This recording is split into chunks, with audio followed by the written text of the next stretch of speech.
Bonjour et merci d'être avec nous en ce week-end. Cela fait du bien de se retrouver et de partager de bons moments ensemble. En parlant de partage, l'équipe de Tous Frères a eu envie aujourd'hui de vous faire voyager dans l'imaginaire de nos auteurs ultramarins grâce au dessin. C'est une forme d'expression accessible au plus grand nombre. Il est assez facile de plonger dans ces différents univers. Le dessin permet de naviguer dans le monde de la BD, du manga ou encore du livre illustré pour les enfants. Le Corbusier disait d'ailleurs « Je préfère dessiner que parler. Le dessin est plus rapide et laisse moins de place aux mensonges. » Laissons-nous donc conduire dans l'univers de la BD réunionnaise. Elle fête ses 175 ans. À travers les yeux de ses auteurs et de ses amateurs, nous verrons que la culture de la BD pays touche toutes les générations, un bon moyen de partager l'histoire de l'île. Le dessin, une passion pour Davina. Cette Martiniquaise rêvait d'être styliste, mais a pris un tout autre virage. À travers ses dessins et sa maison d'édition, elle nous montre que c'est aussi un moyen de mieux communiquer avec les enfants. Dans la chronique cette semaine, nous verrons que le dessin tient une place importante chez les bouddhistes, notamment avec les tankas, des œuvres d'art bien codifiées, utilisées pour la méditation. Dessiner, il y a un homme que l'on surnomme le peintre des anges. Fra Angelico est un peintre dominicain. Grâce à son talent, il aurait pu devenir riche, mais il avait un tout autre objectif, lequel je laisse Luciano vous raconter la suite.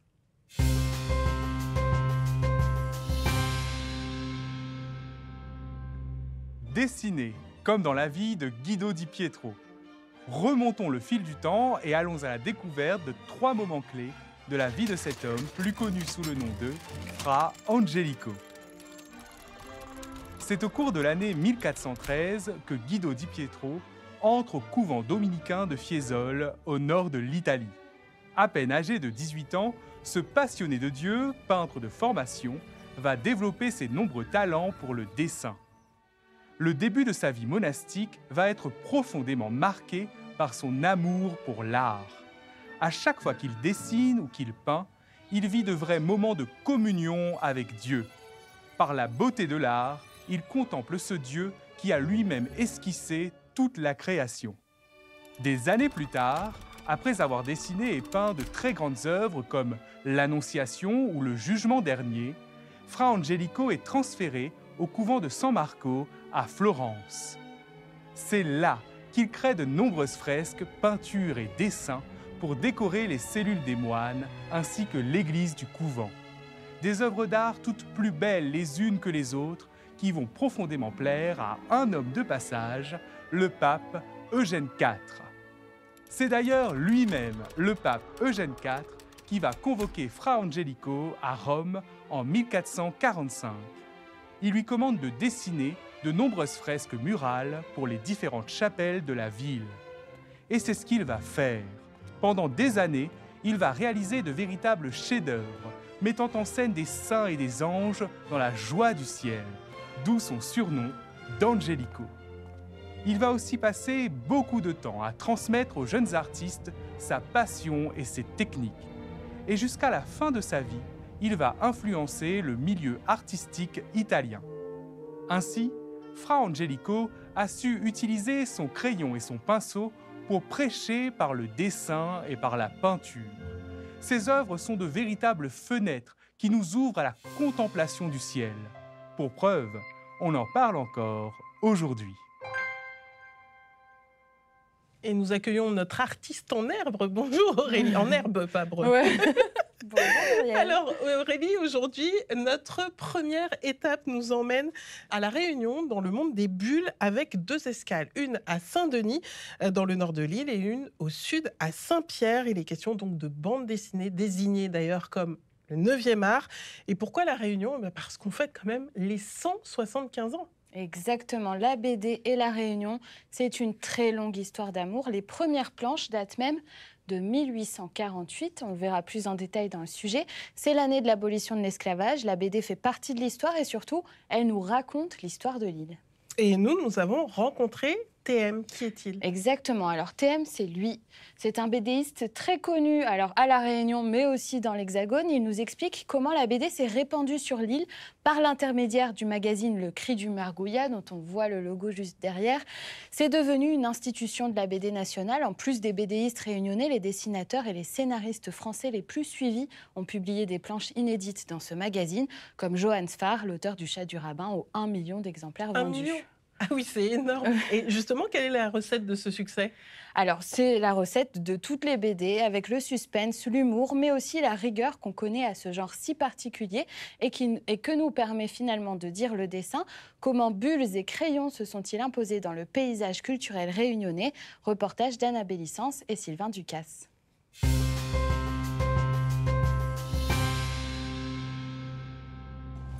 Par ici. Dans ce modeste appartement de Saint-Denis, 4 décennies de dessin, Ça fait 40 ans qu'on existe pratiquement. de bulles qui racontent la Réunion.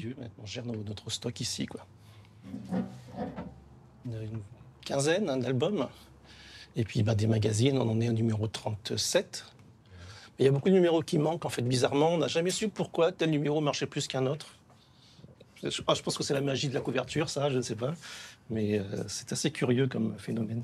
Visite en coulisses avec le BDiste réunionnais le plus lu sur l'île, Thierry Monnier, alias TM. Alors qu'il est encore lycéen, le dessinateur participe à la création du magazine Le Cri du Margouillat en 1986, né d'une synergie réunionnaise, d'une volonté de parler aux lecteurs de leur quotidien, de leur histoire, en créole. Et du coup, il s'est posé la question de comment on passe de l'oralité au récit en dessin. On a décidé d'écrire comme on voulait, en fait, tout simplement. Le premier album que j'ai fait, c'est Tiburce, donc qui raconte un peu, entre guillemets, mes souvenirs de jeunesse. J'arrive pas à me détacher de La Réunion, dans quoi que je fasse, dans tous mes albums. Dessiner les pages les plus marquantes de l'histoire de la Réunion, une passion, devenue une vocation pour TM. Pour son prochain album, les traits d'Edmond Albius apparaissent sous son crayon. Ce jeune esclave réunionnais découvre comment polliniser la vanille. C'est à travers lui que TM et le scénariste Apollo vont raconter le 20 décembre 1848, date de l'abolition de l'esclavage sur l'île. Au départ, c'était surtout la volonté de raconter ce personnage qui est assez incroyable dans l'histoire de La Réunion.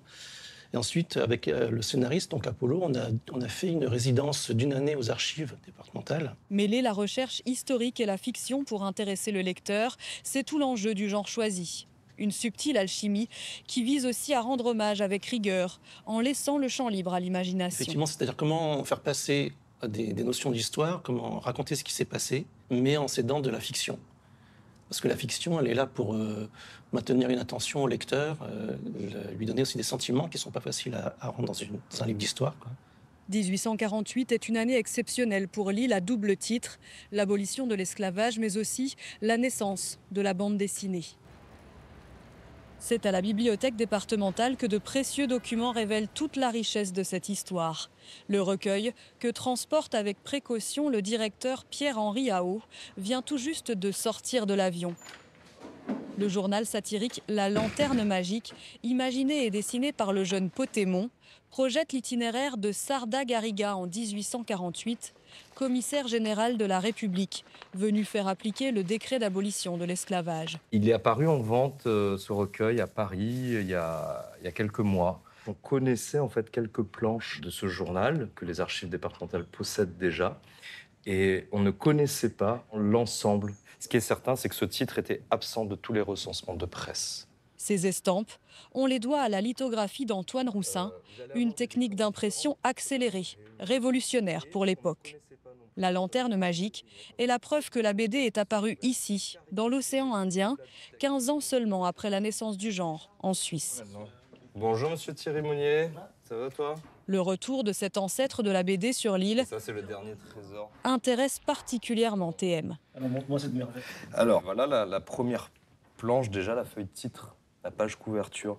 Voilà la censure, c'est-à-dire ils vont re-raconter, j'ai l'impression, toutes les cases que l'esclave avec là, les petits diablotins qui naissent. C'est la première utilisation de la presse de Roussin d'ailleurs. La naissance de la BD à La Réunion ouvre la voie à 175 ans d'une histoire très riche. Les enfants catholiques de l'île ont même droit à leur journal. Puisqu'il y a cette bande dessinée de 48, il y en a une autre en 1862, et puis dans le XXe siècle, bien avant Tiburce, il y a d'autres bande dessinée qui est Ali. C'est un journal qui est né en Afrique de l'Ouest, des œuvres chrétiennes, puisque c'est effectivement un journal pour la jeunesse catholique. Et ils vont demander à Antoine Moutoussamy d'illustrer des couvertures. C'est la plus ancienne revue jeunesse à La Réunion, puisqu'elle continue, difficilement certes, à publier. De Potémont à TM, les BDistes sont les témoins de l'histoire de l'île. Leur empreinte marque un lectorat de plus en plus large. Je vous rappelle également dans les grands entretiens. Et rassemble les Réunionnais dans des événements comme celui-là, plusieurs fois par an. Les salons sont de plus en plus professionnels, de plus en plus efficaces.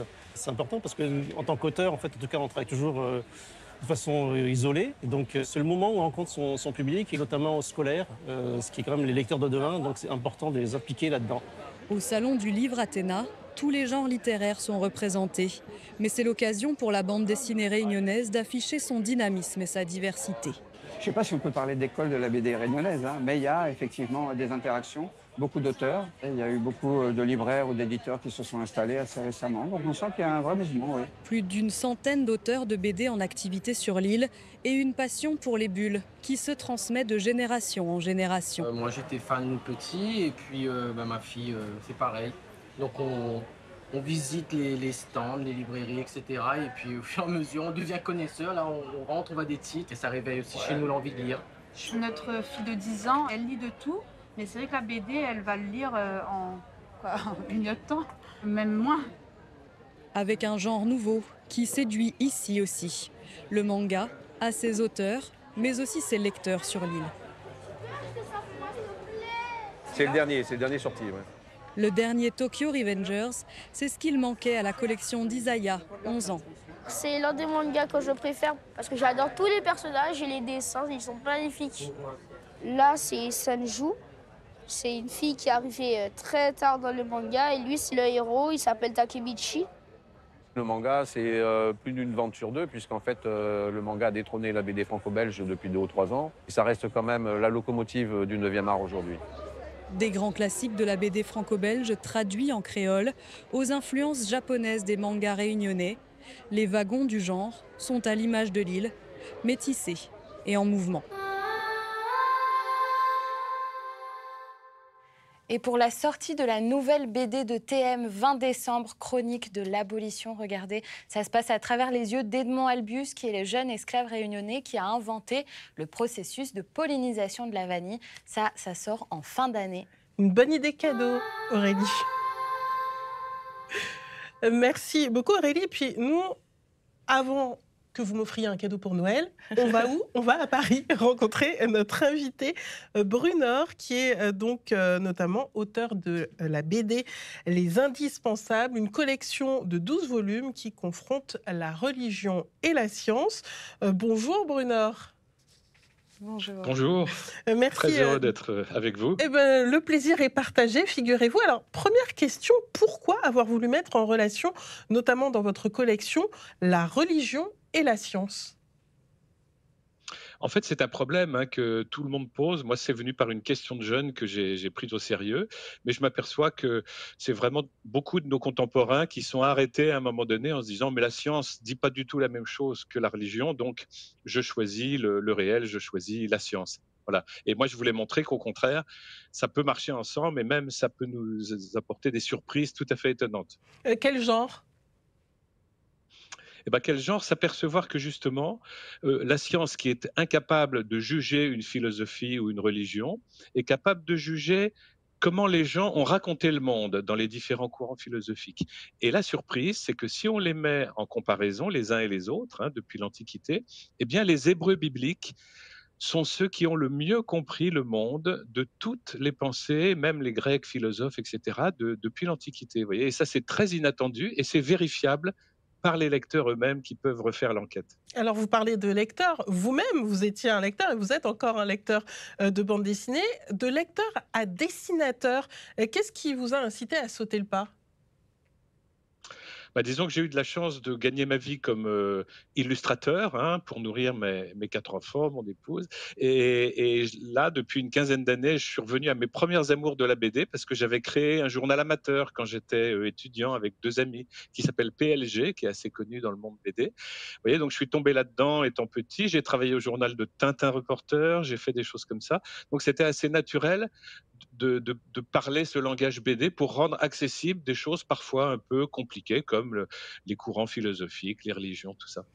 Alors, avant de vous demander si Les Indispensables, c'est une BD chrétienne, est-ce qu'on peut dire que toutes les BD qui parlent d'un sujet chrétien sont des BD chrétiennes? Alors, en principe, c'est comme ça qu'on fait la différence. Si quelqu'un parle dans ses BD de l'Évangile, de la Bible, de vie de saint, de grands personnages du protestantisme, on va dire que c'est une BD chrétienne si elle est militante, évidemment. Si c'est pour critiquer et démolir, ça ne va pas en être. Vous voyez, mais alors, il y a un prix de la BD chrétienne, il y a aussi un prix du jury œcuménique qui est un peu différent. Tout ça à Angoulême, une grande dynamique où les chrétiens se mettent ensemble au milieu de ces milliers de festivaliers. Alors justement, vous avez fait partie du jury de ces deux et BD chrétienne et BD écuménique. Quels sont les critères d'une bonne BD chrétienne, que ce soit par rapport au dessin ou même aux bulles? Peut-être qu'une bonne BD chrétienne, c'est celle qui va faire son chemin et qui va toucher le plus de monde possible, essayer de sortir justement ce qu'on pourrait appeler le ghetto des lecteurs chrétiens pour rejoindre des non-croyants, des agnostiques. Moi, c'est un peu la chance que j'ai avec mes BD qui parlent pas directement de Jésus-Christ, hein, qui sont une étude avec des sciences, de la philo, des passerelles entre tout ça, mais qui justement permettent à des gens très éloignés de trouver des réponses à parfois des très anciennes questions qui les bloquaient pour s'intéresser plus au christianisme et qui là m'écrivent que voilà, ils sont relancés. Tant mieux. Et justement, en quoi ça sert l'évangélisation, l'existence de la BD chrétienne?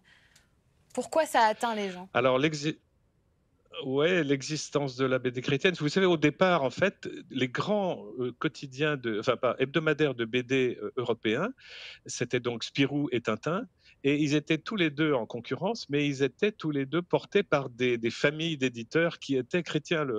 En Belgique, on était très croyants à ce moment-là. Bon, c'est plus du tout le cas, mais les BD chrétiennes ont pu continuer en espérant justement rejoindre des gens, leur parler la bonne parole.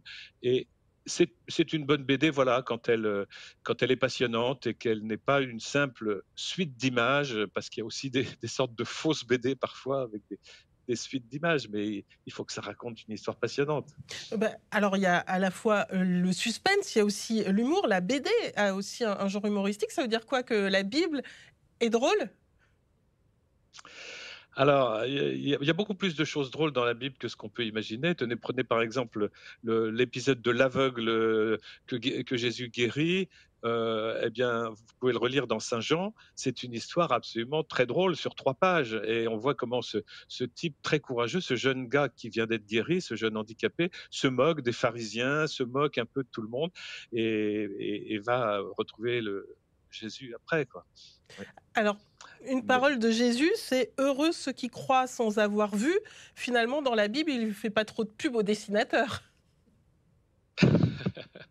Si, justement, parce qu'il y a ceux qui ont vu et puis il y a ceux qui transmettent. Alors, au départ, ils ont vu, hein, la résurrection, ce n'est pas une question de croyance, c'est qu'ils ont vu ça et ils étaient prêts à mourir plutôt que de dire le contraire.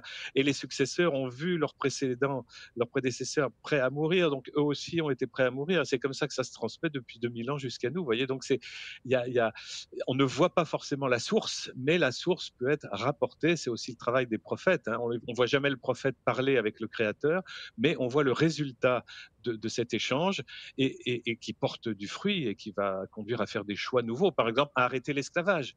Le peuple hébreu est le premier qui a interdit et arrêté l'esclavage. Donc, je suis très content de retrouver 1848, qui est un bel anniversaire de quelque chose qui avait eu lieu localement et pas du tout suivi ailleurs.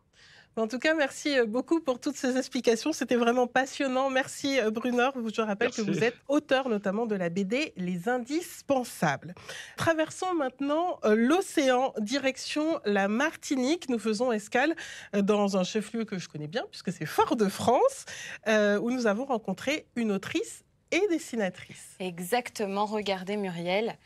C'est Davina elle est avec son jeune. joli sourire. Elle a 2 enfants en plus. Alors même si elle avait toujours été passionnée de dessin depuis toute petite, ça ne faisait plus partie de son plan de carrière. Et le livre qu'elle a dans les mains, Mon identité en Dieu, a débuté une toute nouvelle aventure. Alors, en quoi son livre-là est intéressant pour les enfants?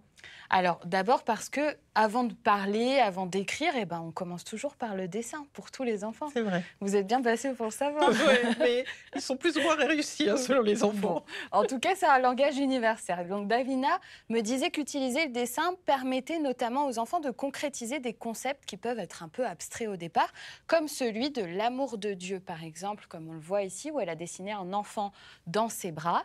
Ça permet aussi aux parents de comprendre des choses sur la psychologie de leur enfant et sur leur manière de communiquer avec eux. En quoi le dessin peut-il être un outil d'éveil à la foi? Reportage de Kathleen Joséphine et Guy Raphaël René.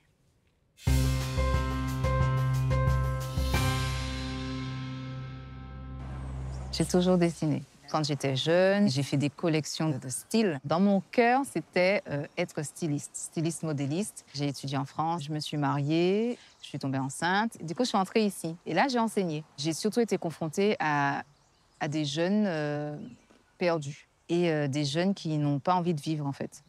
Il y en avait. J'avais des élèves comme ça. Et je me suis dit, mais pourquoi, comment? Et je repense à moi, à leur âge. Je vivais ma best life. Qu'est-ce qui s'est passé entre-temps? Toutes ces réflexions-là m'ont amenée à vraiment produire, écrire ce livre pour que si un jour ma fille ne ressent plus mon amour pour elle, ben, qu'elle sache que non, elle a été aimée et qu'elle est aimée. Toi, tu as choisi la lettre E. C'est quelle lettre, ça? La lettre D. Non, il a choisi, avant la lettre D, il a choisi la lettre L. Pourquoi tu aimes cette illustration? Et moi aussi, je l'avais choisi. Tu l'avais choisi aussi? Pourquoi? Il y a quoi? Parce que je suis dans la lumière. C'est ça, il y a plein de lumière. J'ai écrit ce livre, en fait, c'était en 2020, donc j'enseignais à ce moment-là. Il y avait Covid, il y avait beaucoup de tensions, mais surtout beaucoup de temps chez soi. Et au final, c'est ce temps que j'ai eu de privilégier, de pouvoir dessiner. Au départ, je dessinais juste pour faire quelque chose pour ma fille. Et au fur et à mesure, à force de dessiner, je me suis dit, il faut que ce soit un livre qui puisse être à la portée de tous. Pourquoi le dessin? Et j'ai toujours dessiné. Donc, depuis petite, je dessine. Et là, le fait d'avoir pu sortir mon livre, le livre que j'ai illustré, du coup, ça a donné un sens concret aux illustrations qu'au final, que je faisais toujours chez moi, tranquillement. Pourquoi tu aimes celle-là? Parce que j'ai gagné. Dans l'ABCD, on va trouver des versets de la Bible parce qu'il y a des paroles qui doivent avoir un fondement, en fait, surtout quand on parle de soi. Exactement. Oui, la lecture, c'est quelque chose que je fais souvent, tout le temps. Ça veut dire quoi, ça? Les enfants s'imprègnent des illustrations, surtout quand ils sont tout petits. Ça leur permet, eux aussi, de s'exprimer, de partager avec son parent ou avec la personne avec qui il lit. C'est ça. Ouais. Ils ne gagneront pas contre toi. Ils ne gagneront pas contre toi non plus. Casa Soleil, c'est une maison d'édition qui se veut caribéenne pour vraiment amener la culture des îles de la Caraïbe dans le cœur des enfants, dans leur bibliothèque. J'ai démarré l'année dernière avec surtout les box caribéennes. Et là, cette année, j'ouvre la partie vraiment éditoriale. C'est-à-dire que j'ai déjà commencé ce travail avec certains auteurs, enfin, présumés auteurs, donc futurs auteurs, qui ont des histoires, des contes. J'ai déjà des histoires bien écrites. Il ne me reste plus qu'à me mettre aux illustrations ou à trouver des illustrateurs, d'où la maison d'édition qui permettra de proposer d'autres ouvrages, toujours autour de l'identité, de la bienveillance, de l'éveil à la foi. Et dans notre chronique cette semaine, Aurélie, vous allez nous expliquer comment les bouddhistes utilisent le dessin comme support de méditation. Exactement, Muriel. Et ça vaut pour celui qui contemple, ça vaut aussi pour le dessinateur. Les bouddhistes partent du principe que la contemplation ou le dessin va permettre aux méditants de mettre petit à petit ses autres sens de côté, sauf celui de la vue, pour s'établir dans une paix intérieure. L'objectif est d'atteindre peu à peu l'éveil spirituel par cette contemplation associée à la posture du corps, la respiration et la récitation de mantras, tout ça à la fois. Et quels sont les supports que l'on peut avoir ? Alors, le support par excellence, c'est le tanka. Regardez, traditionnellement, ils sont dessinés sur des toiles de coton léger, comme ici, avant d'être colorisés avec des pigments naturels. On y représente des divinités, mais aussi des maîtres spirituels. L'objectif est toujours le même, contempler ces tankas pour méditer sur les qualités des personnages représentés et les développer en soi-même. À chaque détail, son sens précis. Et d'ailleurs, on va commencer par méditer un petit peu, je crois, Muriel. Ah, bah écoutez, très bien. Alors, on fait comment ? Voilà, ici, on a Chenrezig, version masculine himalayenne de Guanyin, qui est la déesse chinoise de la compassion. Alors, première chose, quand une divinité a plusieurs bras, ici, on voit qu'elle en a 4. Elle en a 4, ouais. Chacun symbolise une qualité éveillée, donc l'amour, la compassion, la joie infinie, etc. Ensuite, pour atteindre la sagesse et l'éveil, les bouddhistes vont donc se visualiser face à Guanyin, ou même sous sa forme, et la vénérer, lui faire des offrandes mentales ou matérielles. Le but, c'est de faire grandir en soi les qualités de ce personnage divin, en l'occurrence, réussir dans ce monde à avoir de la compassion pour soi-même et pour les autres. D'accord. Et donc, quels sont les autres symboles dessinés sur lesquels on peut s'appuyer ? Alors, regardez, je vais vous montrer, on va zoomer un peu. Ici, on a le siège de lotus. Donc, c'est pour les divinités, c'est une image de la pureté et de la perfection. Ensuite, regardez, on a le rosaire ici. C'est ce chapelet qu'elle a dans la main droite. Ça symbolise la libération vers laquelle la divinité attire les hommes.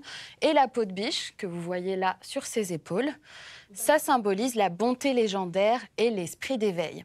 Alors, ces œuvres traditionnelles sont belles, certes, mais leur qualité esthétique n'est pas plus importante que leur symbolisme. Ce sont deux moyens spirituels inséparables pour travailler sur soi et devenir meilleur. En résumé, dans le bouddhisme, le dessin permet de visualiser l'harmonie vers laquelle on tend en utilisant la méditation pour intégrer soi-même des qualités divines. C'est finalement par la contemplation des œuvres sacrées que le croyant dessine son propre esprit d'éveil. C'est si joliment dit, Aurélie, merci. Et je vous propose maintenant un peu de lecture avec une collection de bandes dessinées sur l'histoire des îles de Guadeloupe. Kaluquera d'Olivier Brazao, le premier tome dépeint le mode de vie des premiers habitants de la Guadeloupe, les Amérindiens. Au fil des bulles, le lecteur découvre les particularités des différents groupes qui se sont succédés sur l'île pendant près de 2000 ans. Une collection à retrouver aux éditions du Cygne. Et puis, saviez-vous que le pape François a lui aussi des bandes dessinées à son effigie, comme celle-ci aux éditions Les Arènes. C'est un album biographique récompensé par le Centre religieux d'information et d'analyse de la bande dessinée, une BD chrétienne très intéressante que nous vous conseillons. Et vous, quelle est la bande dessinée qui vous a marqué? Répondez-nous sur nos réseaux sociaux et sur notre site internet tousfrères.tv. Moi, je sais qu'il y a une bande dessinée qui vous a marqué, Aurélie. Dites-nous oui, vous tout. savez. Alors, la bande dessinée qui m'a marquée, c'est Tiburce. On a vu, c'est les premières BD de TM qu'on a vu dans le reportage. Le premier reportage, oui. Alors, moi, évidemment, ce qui m'a marqué, c'est de lire le créole. C'était la première fois que je voyais le créole dans un livre, en fait. Alors, c'est vrai que même si aujourd'hui, ça a changé, pendant très, très longtemps, le créole, c'était pas dans la littérature classique du tout. Et finalement, de voir écrit Gramoun, qui veut dire personne âgée en créole, ou Zarlor, qui veut dire trésor, c'est très beau. Évidemment, ça a fasciné la petite fille que j'étais. Ah bah tiens, en parlant de petite fille, c'est vrai aussi que la bande dessinée, c'est aussi un premier moyen pour les enfants, notamment ceux qui ne peuvent pas lire, eh bien, d'accéder à la culture, et puis aussi pour nous adultes, pourquoi pas de plonger dans les dessins qui, parfois, eh bien, nous apprennent des choses historiques et souvent, eh bien, ils sont beaucoup mieux que de longs discours et ils marquent beaucoup plus la mémoire. Justement, on va arrêter de parler et on va vous laisser avec ces quelques dessins. Bonne semaine à tous. À bientôt.